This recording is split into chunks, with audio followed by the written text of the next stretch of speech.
Assalamualaikum warahmatullahi wabarakatuh. Pertama, izinkan kami menyampaikan terima kasih, apresiasi.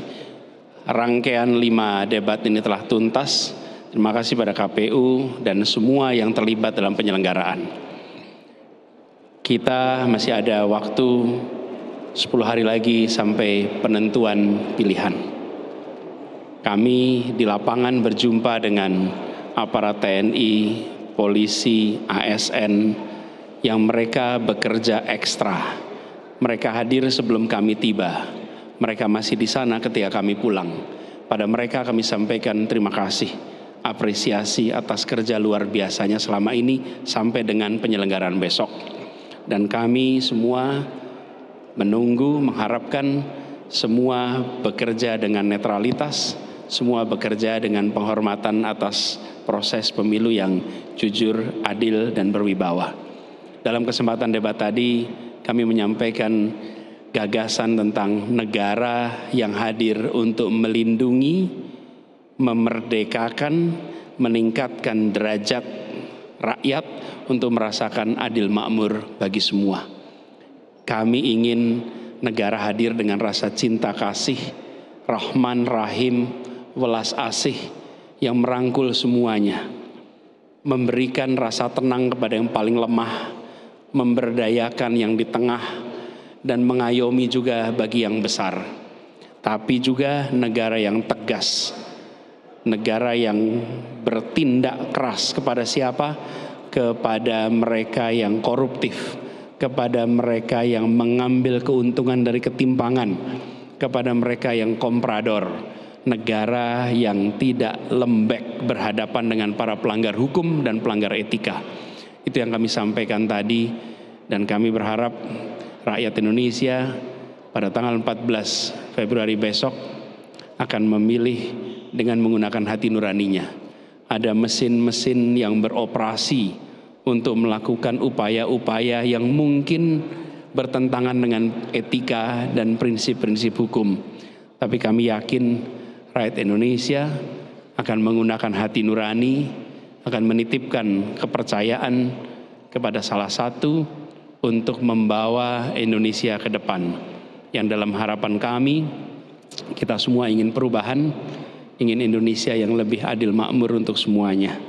Karena itu kami bersyukur telah menuntaskan rangkaian debat tadi untuk menyampaikan semua gagasan, semoga menjadi bahan pertimbangan. Dengan segala kerendahan hati, kami berdua menegaskan bahwa ketika amanat diberikan, ketulusan, pengabdian, keseriusan akan menjadi pegangan dalam menjalankan tugas. Terima kasih atas kesempatannya. Insya Allah kita semua mendapatkan kemudahan di dalam mengubah Indonesia menjadi adil makmur untuk semuanya. Terima kasih. Baik, terima kasih Pak Anies. Jika ada yang mau bertanya, oke. Reza dari iNews TV, Mas. Debat pamungkas berharap berlangsung panas, namun terjadi malah lemas. Pak Anies pun seperti namanya sangat manis. Debat pun banyak yang menyangka seperti rapat karena terlalu banyak kata sepakat. Yang saya ingin tanyakan di sini bukan lebih kepada substansi, tapi strategi. Mengapa Pak Anies debat kali ini sangat bermain manis?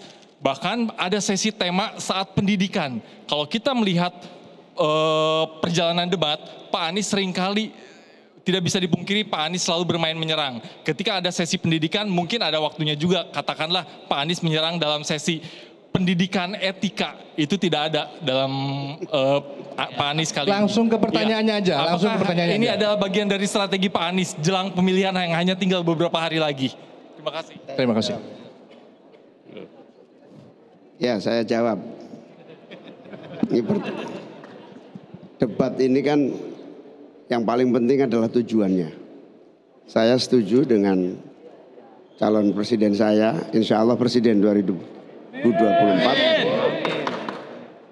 Hasil perjalanan panjang hampir setahun ini, ketemu bersalaman dengan semua orang itu, kesimpulannya negara tidak boleh cuek, pemerintah tidak boleh abai, negara harus memberikan sebanyak-banyak kebutuhan rakyat terpenuhi sehingga negara tidak boleh berdagang, pemerintah tidak boleh berdagang dengan rakyatnya.